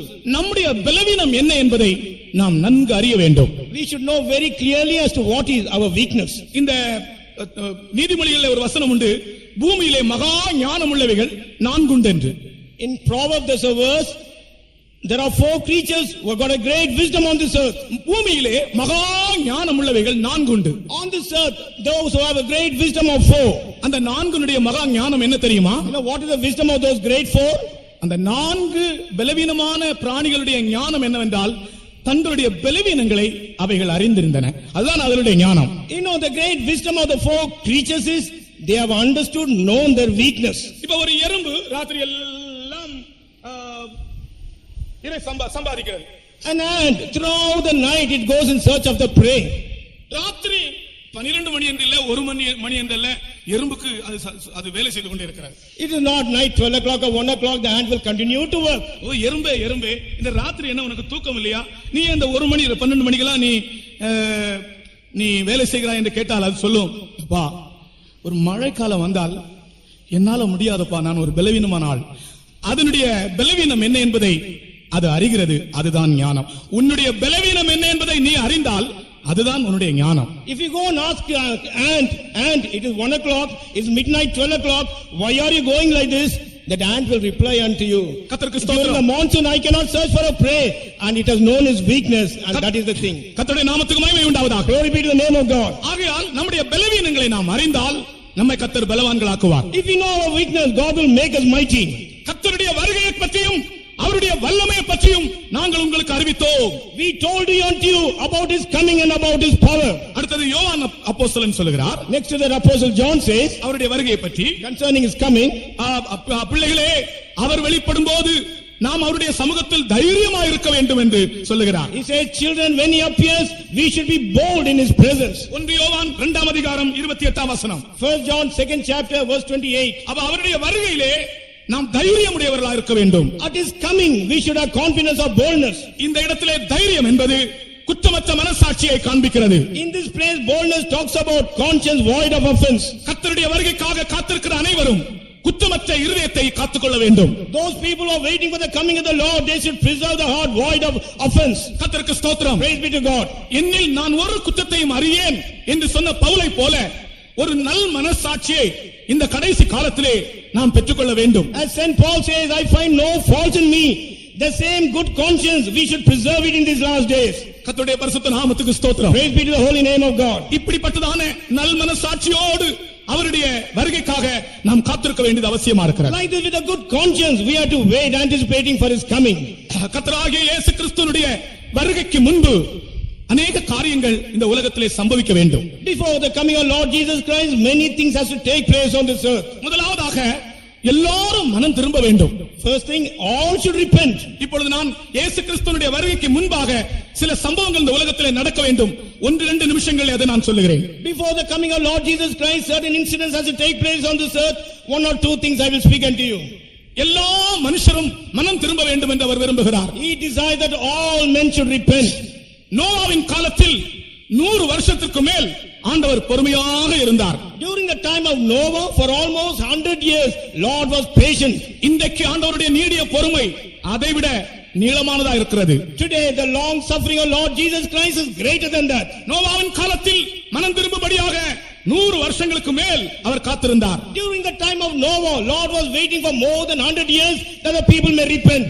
இன்றைக்கு அதைவிட அதிக நீடிய பொறுமையோடு இருக்கிறார். Today, he is having long suffering concerning us. எல்லாரும் மனம் திரும்பும்படியாக That everyone may repent. உங்களுக்கு தெரியுமே, இன்றைக்கு உலகம் முழுவதிலும் கிறிஸ்து இல்லாமல் ஒரு நாள் 1,25,000 பேர் கிறிஸ்து இல்லாமல் மரிக்கிறார்கள் என்று கணக்கு போட்டிருக்கிறார்கள். You know, people are counted that on this earth almost more than 1,25,000 people, they are dying without knowing Christ. 1,22,000 பேர் கிறிஸ்து இல்லாமல் அனுதினமும் உலகத்தில் மரித்துக் கொண்டிருக்கிறார்கள். Every day 1,28,000 people without the knowledge of Christ, they are dying on this earth. இவர்களுக்காக அழுகிறவர்கள் யார்? Who are weeping for these people? எல்லாரும் மனம் திரும்ப வேண்டும் என்றால் இவர்களுக்கு சுவிசேஷத்தை எடுத்து செல்கிறவர்கள் யார்? If everyone has to repent, means who can proclaim the gospel unto these people? பாவத்தில் ஜீவிக்கக்கூடிய ஜனங்களுக்காக பரிதபிக்கிறவர்கள் எத்தனை பேர்? Those who are living in sin, how many are there to have compassion towards them? பிரியமானவர்களே, நாம் அனைவரும் பாவ மன்னிப்பை பெற்ற நாம் அனைவரும் இயேசு கிறிஸ்துவினுடைய வருகைக்காக காத்திருப்பது ஒரு பகுதி. ஆனால் பாவத்திலே மாழ்கிற ஜனங்களுக்காக நாம் எல்லாரும் புலம்ப வேண்டியது அவசியமா இருக்கிறது. Beloved people, we who have received the forgiveness of sins, on one side we are waiting for the coming of Lord Jesus Christ, but on the other side we must weep for those people who have not known Christ. David Livingstone என்பவர் இப்படி சொல்லுகிறார். David Livingstone என்பவர் இப்படி சொல்லுகிறார். David Livingstone, he says in this manner, ஆண்டவரே, இந்த உலகத்தின் பாவ காயங்கள் எப்பொழுது ஆறும் என்று கேட்கிறார் அவர். He said, Lord, the wounds of sin on this earth, when it will get healed? இந்த உலகத்தின் பாவ காயங்கள் எப்பொழுது ஆறும் ஆண்டவரே? When the wounds of sin will get healed, Lord? உலகத்தில் எத்தனை பேர் பாவ காயங்களோடு ஜீவிக்கிறார்களே. On this earth many people are living with this wound of sin. இவர்களுக்காக பரிதபிக்கிறவர்கள் எத்தனை பேர்? How many can have pity on these people? இன்றைக்கு ராத்திரியே நாம் முழங்கால் நிற்போம். In this night, let us all be on our knees. பாவிகளுக்காய், அழிந்து போகிறவர்களுக்காய், அவர்களுடைய மனம் திரும்புதலுக்காய் ஆண்டவரை நோக்கி டேவிட் லிவிங்ஸ்டனை போல நாம் கேட்போம், ஆண்டவரே, உலகத்தின் பாவ காயங்கள் எப்பொழுது ஆறும் என்று ஆண்டவரிடத்திலே கேட்போமாக. For sinners and for those who are getting destroyed, like David Livingstone, let us also be on our knees and ask the Lord, Lord, when the wound of sin will get healed? எத்தனையோ ஆத்துமாக்கள் மாண்டு போகிறார்களே. So many souls are perishing. அவர்களுக்காக நான் ஜெபிப்பேன் என்று தீர்மானம் செய்வோம். Let us make a decision, Lord, I will pray for them.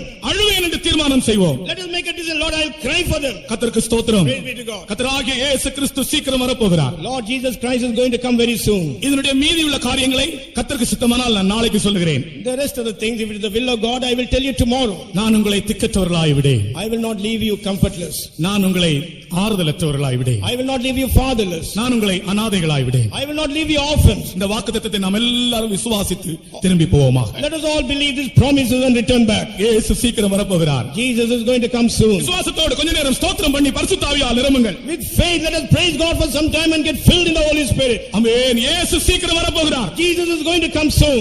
இயேசு கிறிஸ்துவினுடைய வருகையை எதிர்நோக்கி இருக்கிற ஜனங்கள் எல்லாரும் ஸ்தோத்திரம் செய்து அவருக்குள்ளே மகிழ்ந்து களி கூறுங்கள். Those who are anticipating coming of Lord Jesus Christ, praise God and rejoice in Him. அல்லேலூயா. ஆமென். எல்லாரும் ஸ்தோத்திரம் பண்ணி சந்தோஷப்படுங்கள். All of you praise God and rejoice. ஆண்டவர் தந்த ரட்சிப்புக்காக, For the salvation Lord has given unto you. ஆண்டவர் தந்த விடுதலைக்காக, For the deliverance Lord has given unto you. ஆண்டவர் தந்த வியாதி குணமாகுதலுக்காக, Lord, for the healing of sickness what God has given unto you. ஆண்டவர் கட்டுகளை அவிழ்த்தபடியால் That He may break the bindings. கர்த்தரை எல்லாரும் நன்றியோடு ஸ்தோத்திரம் பண்ணுவோம். With a great gratitude let us all praise God. Amen.